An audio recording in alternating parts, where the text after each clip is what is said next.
The Legend of Zelda Tears of the Kingdom has won a Game of the Year award from Famitsu. Now, let me preface this and say that like Game Awards don't matter. I announced this on my community page, and a lot of people like came out and tried to damage control this. Like, oh, I thought you didn't care about Game Awards.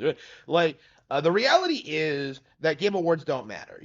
Plenty of other great games came out in 2023, things that would never win a Game of the Year award. The difference between me and like Baldur's Gate 3 fans is that I will acknowledge and respect those games, right? This isn't a Baldur's Gate 3 situation where like Baldur's Gate 3 wins a rigged award and everybody tries to pretend that it was the only good game that came out that year. No, like in reality, there were lots of games that came out in 2023. Like one of them I liked more than Tears of the Kingdom, Super Mario Bros. Wonder. It's now one of my favorite platforming games ever made. But like there is no denying that from a pure like open world technical standpoint, that Tears of the Kingdom was a marvel, right? It was a huge innovator when it comes to how open world games work, what you can do with them, the things you can do. Like, much like Breath of the Wild, this redefined what an open world game could be. And yet, you saw a lot of people on damage control right out of the gate. And that's all we saw, like, for the first year or so. Like, reassurances from the community that, like, oh, Tears of the Kingdom isn't relevant, it's not popular, it's not selling all that well, it's not going to be remembered, it's just a rehash of Breath of the Wild, right? If you're a hardcore Zelda fan, you grew up like hearing this stuff about Majora's Mask or like Wind Waker, Twilight Princess. How long ago was it where people would pretend like that every single Zelda game was just a rehash of like old ones, right? I'm old enough now. I'm old enough to remember when people were saying that about Ocarina of Time, how that was just a rehash of A Link to the Past, right?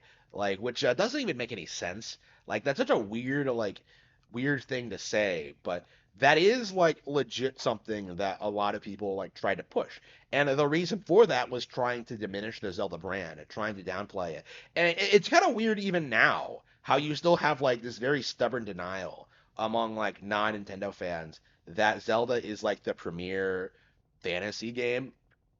Because like not just in like the open world genre, not just in like the traditional Zelda style, like just fantasy in general. It's better than The Witcher, it's better than like Fable, it's better than like Skyrim or whatever, like the Elder Scrolls, it's better than all that stuff. And yet, From Slop, I think, is the big competitor right now, but that's not even really a competitor. Like you just have all of these people coming out like trying to dismiss Zelda, trying to diminish it, trying to like write it off, right?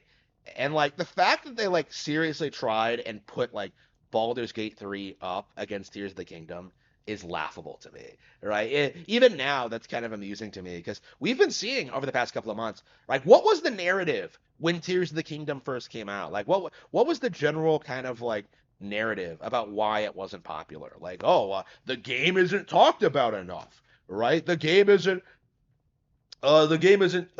popular. See, like if it was, people would be talking about it more. Have you ever thought about maybe people were actually playing the game? Right? Like this is a thing that happened to me, and I'm sure this happened to a bunch of other people, right? Where I was playing through a 70-hour RPG, right? I was putting all this time into this game.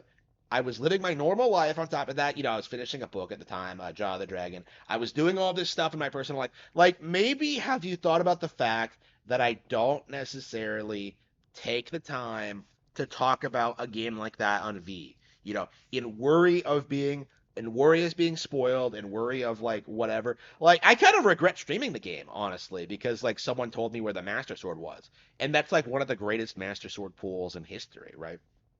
You know, like to me, I think it would have been like a way better experience to just kind of discover it organically, right?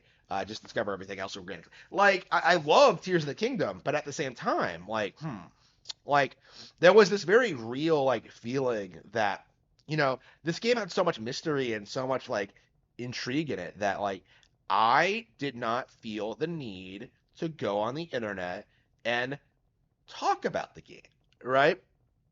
And a year later, now that like a lot of other people have like taken the time to go through the game, like now that it's like had time to digest, it couldn't be more obvious that Tears of the Kingdom is phenomenally popular, right? People are still talking about the game. The game that people like were saying wasn't talked about like when it first came out, right? Like the game is still winning awards, still getting acknowledged, still getting respected. Nintendo's doing like talks about it now, like alongside Mario Wonder, right?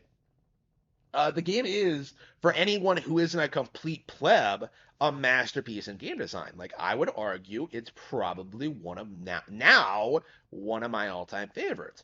I get a lot of vibes from this, like the same kind of vibe I got from like Skyward Sword and Majora's Mask when I first played it, where like this game is hated by a lot of people, but because of like how good it is, because of its unique mechanics, because of it like its qualities. Like this stuff is going to be difficult to digest, but once people get over that hurdle and like start getting invested in it, like it is going to start becoming very popular.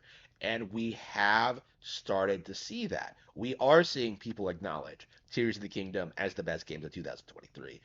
Long after Call of Duty, Hogwarts Legacy, and Baldur's Gate 3 are forgotten, right? Starfield, right? Like, we don't even talk about Starfield anymore because of how poorly received that was. But like, when you look at like where Zelda is at now, where you look at where Nintendo is at now, like they put out an absolute banger, an absolute phenomenal title, something that I don't think enough people are really acknowledging as just being like a legitimately great game, right? But that is changing, right? Like, this is something that a lot of people don't realize about like games is that like people play them after the first year.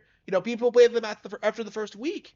Like people have this mindset that like, well, if it doesn't do well in the first week, it's not going to be popular. So Tears of the Kingdom bombed, so nobody was talking about it, so it's never going to be popular ever. Yeah, that's not how this works, right?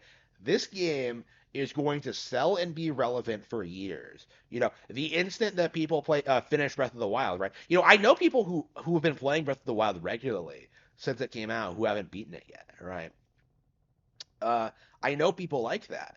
So it's very feasible for to me to think that like these people might eventually like finish Breath of the Wild and then move on to Tears of the Kingdom, right? Like it is something that I think is likely, right? And they're gonna love Tears of the Kingdom, right? When they finally get around to it. People 10 years from now are going to play Tears of the Kingdom, right? And I'm sure just now, people who are getting into Breath of the Wild are now, after the sequels come out, like people are just now starting Breath of the Wild, right? Like people are just now playing older Zelda games, like the reality is you are never ever ever going to downplay the Zelda brand. People have been trying for decades at this point, and it's um, it's gotten so old and tired that you can't even use the same narratives that you used like 20 years ago. Like, oh, they're not open world. Oh, they're too kiddie. Oh, it's the same thing over and over again. Like, none of that stuff was true, obviously, but you had a lot of people trying to push the idea. And for me,